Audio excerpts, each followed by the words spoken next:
The losing streak continues as Boston College loses in the Beanpot to Northeastern. We're going to talk about that, recruiting for football, and a whole lot more. All of this on today's Locked On Boston College. You are Locked On Boston College, your daily podcast on the Boston College Eagles, part of the Locked On Podcast Network, your team every day.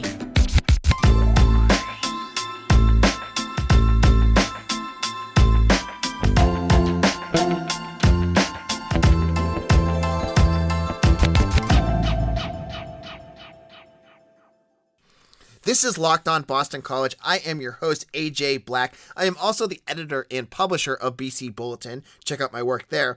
Today's episode is brought to you by BetOnline. BetOnline has got you covered this season with more props, odds, and lines than ever before. BetOnline, where the game starts. All right, folks. 3-1, Boston College loses to Northeastern in the first round of the Beanpot on Monday. It's Beanpot Monday. Lots of fans, this is a big day for the student body. It looked like they were nice and lubed up for this game. It looks like, when you have that night game, the student section kind of gets themselves amped up for that. The game started off really poorly for Boston College. They go down 2-0. One of them was one of the goals was a early power play goal, and they let up another one. And Eric Dopp, their goalie, the transfer from Bowling Green, looked shaky to start the game. But he settled down. Boston College, though, they could not get anything past Northeastern's goalie, TJ Semptimphelter. I'm probably messing his name up. This kid was the backup goalie for the Huskies. So he, the starting goalie for Northeastern, he's off in the Olympics. They put this kid in, and he stands on his head for 3 periods against BC. BC had, last I checked, I'm recording this with like 10 seconds left. They just scored their third goal. He had like 42 saves. This kid was incredible against Boston College. And when you get a goalie that has a game like the Semptimphelter kid had, it's hard to win. So what happens here? This is just another loss. This is now 9 in a row. And it's hard to get the stats for college hockey because, there's not a ton out there for this kind of stuff. But Tom Caron on Nesson put it out there that this is I think this is now 9 games in a row that Derry York has lost. And this is the longest losing streak he's ever had at Boston College. Now, why is Boston College hockey playing so poorly? Well, I gave you some of the reasons before. I thought the defense has not been playing all that well, the goaltending. That wasn't the issue this game, and it wasn't the issue against UMass Lowell either. But, you have to look at and be fair to the Eagles too, because they lost a ton of talent last year. Spencer Knight, their starting goalie, gone. You lost Matt Boldy, and Alex Newhook, your 2 top goal scorers, gone. You lose, so you lose all this talent. You then lose your second wave of talent, Jack McBain, Mark McLaughlin, and your starting your defensive player of the year from last year in Hockey East, in Drew Hellison. So you have a ton of talent missing. Not to make excuses, but you can see why this team struggles. You can see why this team isn't playing like the Boston College team of old. Now, that being said, you never want to see Boston College losing 9 games in a row. And losing the Beanpot is never, where you want Boston College to be, because this would have given them a chance to play BU. And instead, now Northeastern has become like the monolith of Hockey East in terms of these games. This is their 4th straight. They're going for 4 straight Beanpots because last year there was no Beanpot. Northeastern's going to get a chance to do it again against BU. And I know most of you fans out there probably are hoping that Northeastern wins again. But Boston College, they're gonna go into the consolation game, which no one will probably watch. It's against Harvard, a team they just lost to 2 weeks ago. I mean, you have to look at it with the positive light, right? So this is a chance for BC to make amends for that lousy game that they lost a couple of weeks ago. So it was a tough loss. They got their goal from Patrick Giles, and they continued to hammer it. It was anyone's game until Nikita Nesarenko made that penalty at the very, very end. Like at that point, I was like, it's over. I mean, even when they had the odd rush, you were hoping that they could be able to kind of try to find something. But once they lost their man advantage because Nazarenko went down, that was it. But Giles, he had that goal. That was a nice offensive play with I believe the assist was to Nazarenko as well. But BC did everything they could offensively, and Semptimphelter just was incredible. And there's nothing you can do but tip your cap when you have a goalie like that. I mean, BC tried everything they could to get that offense going, and it just wasn't working. It was a good win for Northeastern. You could tip your hat. I love the Beanpot. I've gone a bunch of times as a student. I went a couple of years ago. Total side note, I went a couple of years ago. I took my dad. My dad, you guys have heard on this podcast before. He's a big BC fan, and I got him Beanpot tickets because he really, really wanted to go. And it was Boston College and Northeastern, and I had this woman by herself through this whole game going, "Let's go Huskies," just by herself, no one else chanting it with her for the entire game. And it cracked me up. And Northeastern won that game too. But that was just my experience to be a part. And everyone has their own, right? You went with your friends. You went to halftime and got pizza beforehand. Did you go to the Fours when they were still around? You had all those experiences if you were a Boston College student. It's one of those special moments, just like the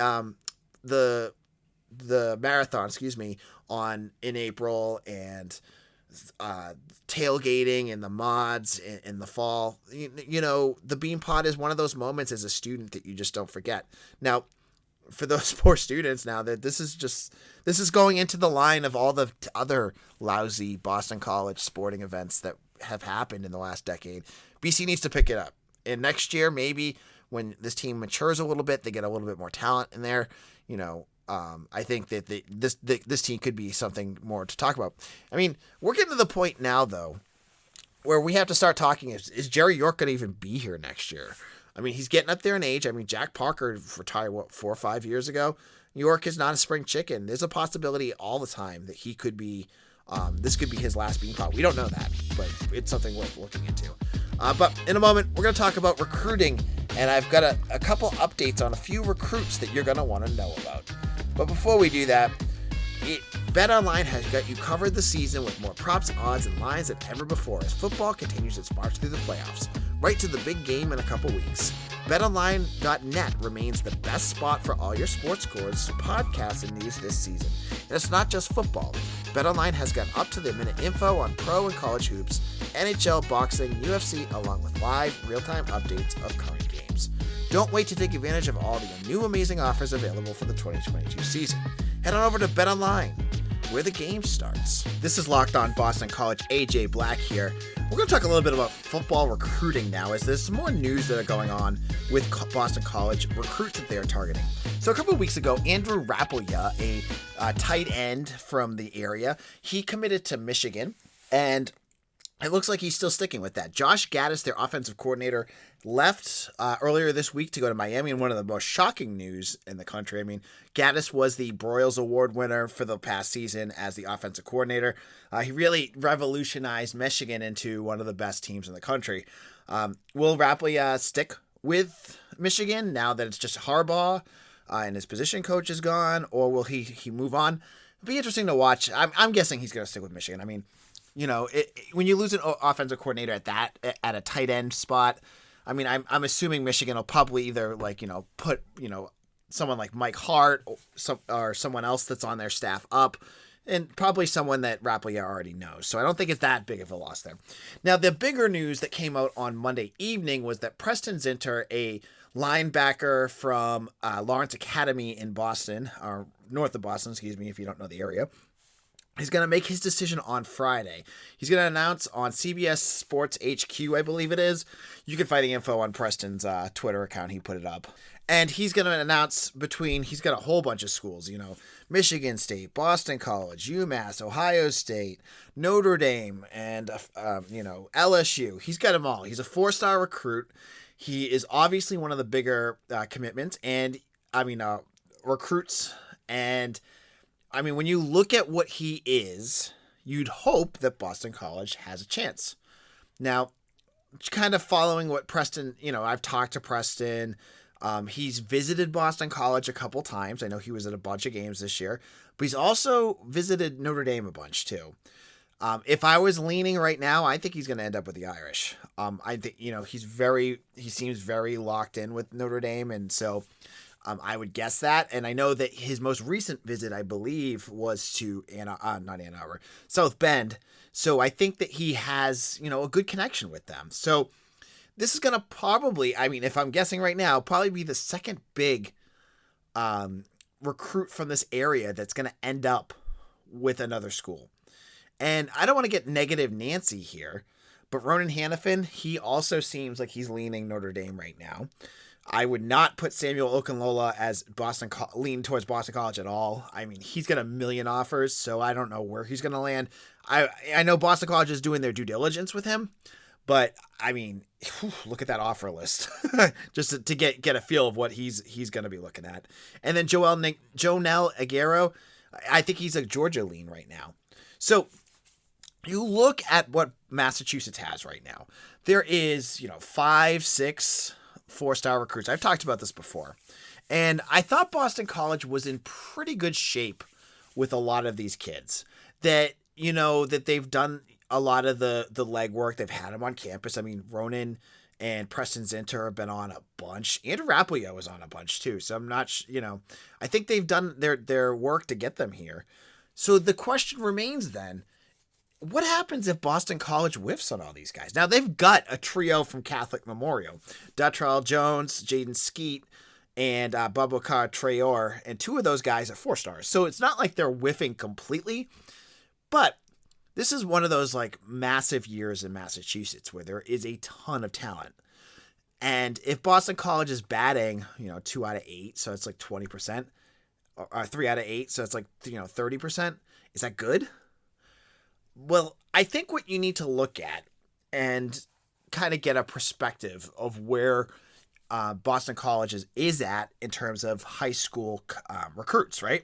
So you have to imagine, right, that these coaches, many of them, whether it's Central Catholic in Springfield or Lawrence Academy. Lawrence Academy is newish in the last couple of years. They just moved on from Jason Swepson, 2 years ago. Most of these coaches haven't been around forever.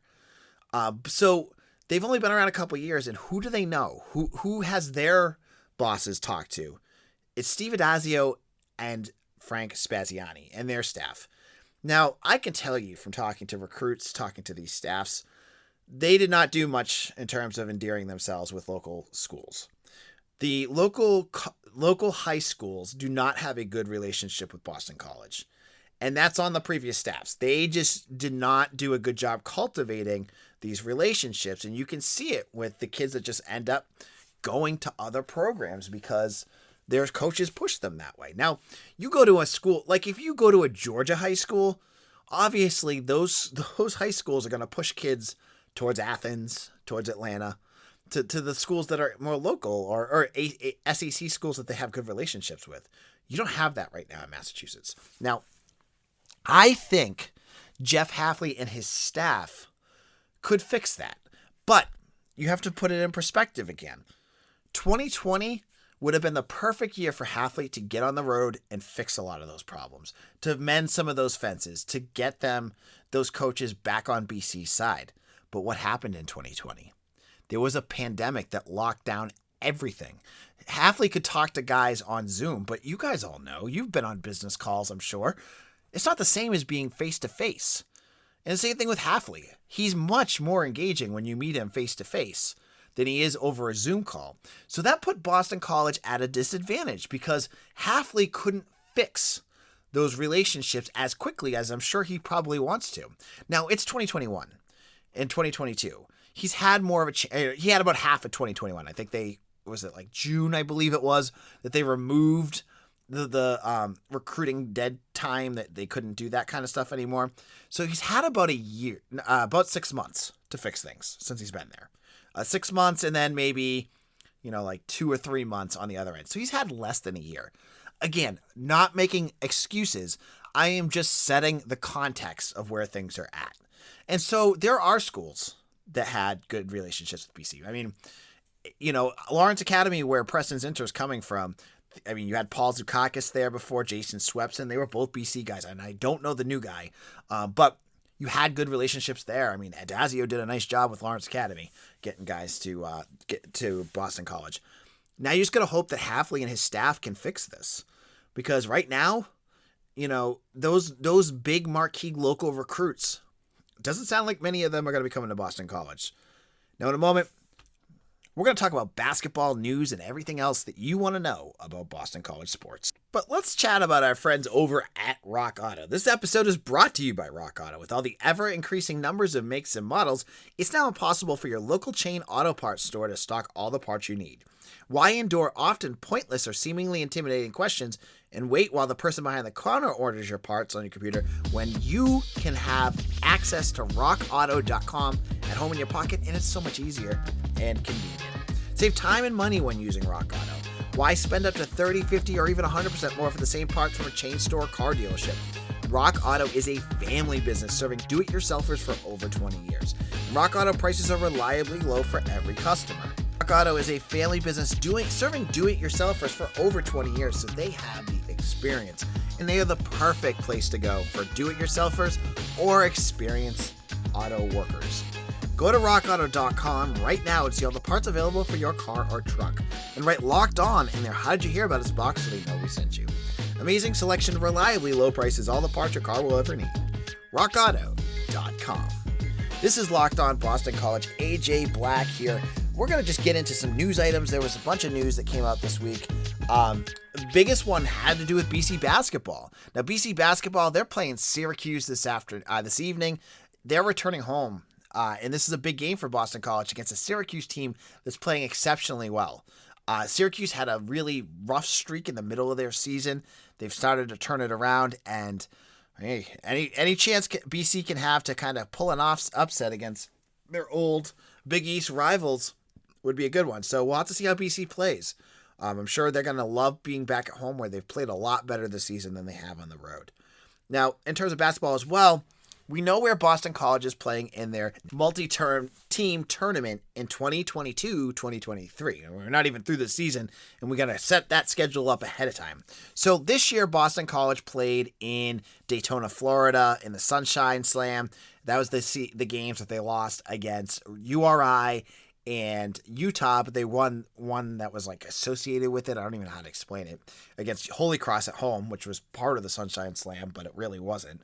But Boston College is going to get a little bit more of some frequent flyer miles here as they're heading to the Virgin Islands to play in the Paradise Jam. They're going to play against, there's a 6-team tournament with Belmont, Buffalo, Drake, George Mason, Howard, Weber State, and Wyoming. Some good teams in there. Wyoming is second in the Mountain West right now at 19-3. Belmont, who beat Boston College, I think it was 2 years ago, is 20-5. The Drake Bulldogs, who have one of my favorite mascots of all time, Griff the Bulldog. If you ever follow him on social media, he's the best. They are 17-7. So as you can see, and George Mason also is on the rise. So they're not the Battle of Atlantis like Kentucky and Dukes and all those schools, but this is a solid tournament for Boston College. I mean, for a season where Boston College, if you're looking at the trajectory of where this team should be next year, they should be looking to really improve and get themselves to the NIT, to being a bubble team, if that's really where they want to go, or at least getting better. And when you put together an out-of-conference schedule like this, or out-of-conference multi-team tournament like this, you're starting to put together some potential big wins. So obviously they got to win these games, and we don't know who Boston College is going to play yet in this tournament. There's 6 teams. They could match up with, any of them. But I think this is something I think it's going to be great, and it's great for the team too. I mean, they get to go to Virgin Islands. How awesome is that? It's going to be, their website said on an average day in November, it's 86 degrees in the Virgin Islands with white sand beaches and all sorts of good stuff. So, I mean, good for the guys. I think they're going to have a great time there for this game. 15 degrees of separation Boston College news story. I just saw that Detroit Lions named Ben Johnson their offensive coordinator, who I honestly did not even remember coached at Boston College, but he was a graduate assistant at BC in 2009 under Frank Spaziani. He was promoted to tight ends coach in 2011 and then went on to coach with Miami Dolphins in 2012. He was an offensive assistant. And then he continued being a coach with them until he ended up with the Detroit Lions in 2019. So congratulations to Ben Johnson. I followed the team back then. I just didn't know he was a coach for them. It was during those lean Spaz years that I don't think many of us remembered much of that. It was just all trying to block that all from our memory. So congratulations to him. And the coaching searches the coaching carousel, at least right now for the NFL, looks like it's over. I mean, the Texans hired Lovie Smith, which I have no idea what they're doing. And then the Saints hired Dennis Allen. Again, don't know what they're doing. I'm just kind of underwhelmed with both those hires. I mean, Lovie Smith just got fired from Illinois and was not very good. And Dennis Allen has a terrible track record in the NFL. I guess they're trying to hope that he can figure out something that he didn't get his first run. But one name that didn't get hired was Brian Flores. And I'm not going to get into the whole politics of everything going behind it, but he just didn't get hired. So that's all I'm going to say about that. Well, thank you all for listening to today's show. On tomorrow's show, we're going to review the Syracuse game against Boston College. We'll dive into any Boston College sports and news that you're going to want to know. So to make sure to check us out there. If you haven't done so already, follow us on YouTube. Just look up Locked On Boston College. It's easy to find us. Hit that subscribe button. It takes 10 seconds and it helps the podcast out tremendously. You can follow me on Twitter at AJBlack_BC or at Locked On BC. I hope you all have a great evening and thank you all for listening. Take care, everyone.